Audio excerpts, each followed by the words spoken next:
Assalamualaikum warahmatullahi wabarakatuh. Sahabat Lentera Farm, hadir lagi nih. Kita review sebuah kandang di kampung ya. Tapi meskipun kampung, ini relatif sudah lebih terencana. Ya, ini kan masih kampung tuh. Rumahnya jarang-jarang ya kan. Ada rumah satu itu, mencil. Itu nanti ada rumah lagi di sana, di atas. Di atas tuh ada rumah lagi ya. Nah, ini lebih terkonsep. Gimana bisa terkonsep? Jadi kalau biasanya peternakan di kampung-kampung biasa itu kan kandang relatif lebih biasa banget ya.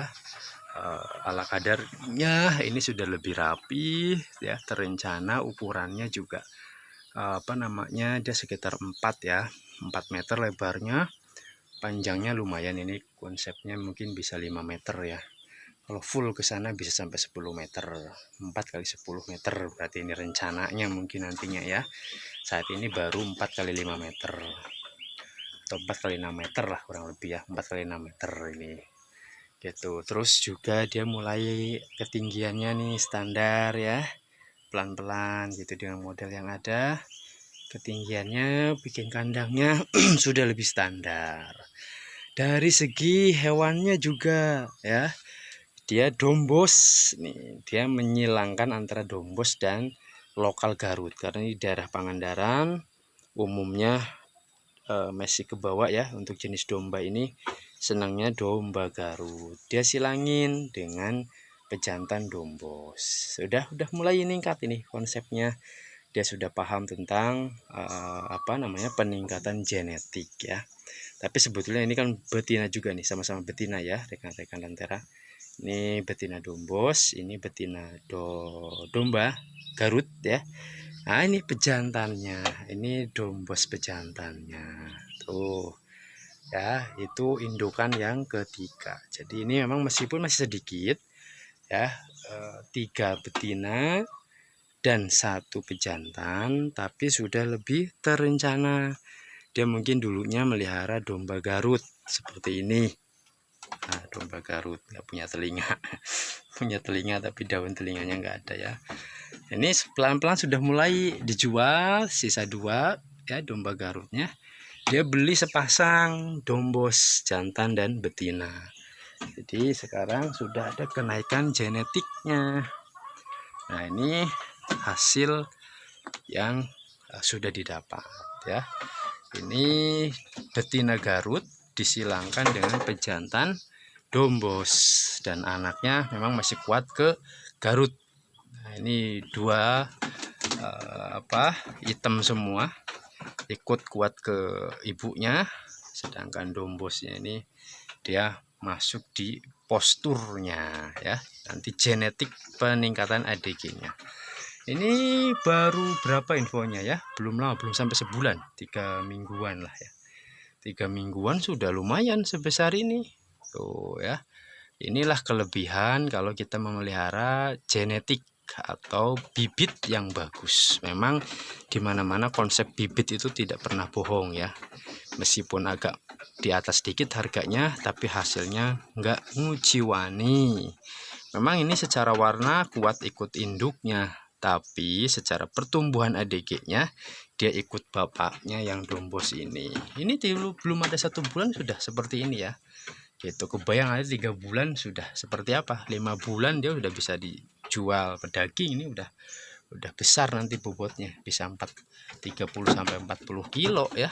Gitu. Itulah kelebihan kalau kita memelihara hewan dengan genetik yang baik gitu. Sama-sama lengopen ini tapi hasilnya lebih gede. Kalau dari pakan itu kan sangat biasa sekali. Ini kan rumput-rumput yang proteinnya rendah sekali ya kan. Itu ini hanya serat aja ya gitu ya. Pakannya relatif sama, cuma kalau pelihara domba lokal kebayang gitu berapa kali lipat di bawah dari genetik yang bagus. Tapi kalau genetiknya bagus gitu ya, dombos ini udah teruji ya. Itu bahkan di kontes-kontes super monster nggak sedikit yang dia ngambil dari jenis dombos ini dari Wonosobo ya. pakannya relatif sama tapi hasilnya relatif lebih besar. Itu kelebihannya kalau kita menyiapkan konsep yang kuat. Salah satunya adalah menyiapkan genetik yang sebaik mungkin. Ada juga kan rekan-rekan yang lain yang menyelangkan antara lokal dan luar negeri, misalkan lokalnya domba Garut ya, pejantannya ngambil dari Dorper Australia full blood misalkan. Jadi secara reproduksi dia cepet gitu ya, karena subur modelnya ya. Garut ini subur, anaknya minimal 2, tapi nggak sedikit juga yang anaknya 3. Tapi bapaknya Dorper, sehingga ADG-nya bisa 5 kilo sebulan rata-rata gitu ya. Kalau 3-4 bulan awal bisa di atas 5 kilo, cuma kan nanti pelan-pelan declare dan rata-rata nanti ketemu bisa di 5 kilo per bulan. Nah, sehingga dengan seperti itu insya Allah mungkin 10 tahun ke depan hewan ternak kita sudah akan lebih baik lagi ya, karena sudah menjadi pemahaman umum sekarang.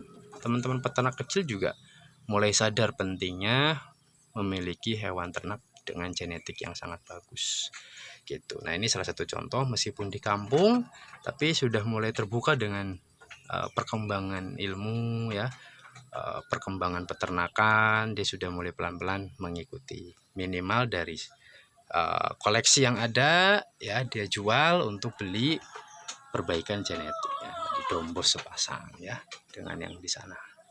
Nah, ini contoh meskipun peternakannya di kampung tapi dia sudah mulai bisa atau punya kemauan untuk mengikuti perkembangan dunia peternakan. Ini juga dari pakannya masih hijauan sebetulnya ya, pakannya masih hijauan, rumput juga biasa gitu. Ini ya memanfaatkan apa yang ada di sekitar pekarangan lahan sekitar rumah. Itu mantap ya buat rekan-rekan yang mungkin masih sama konsepnya di kampung-kampung, mungkin sudah bisa pelan-pelan mulai merencanakan untuk peningkatan dan perbaikan genetik hewan ternaknya. Dari Pangandaran, Lentera Farm.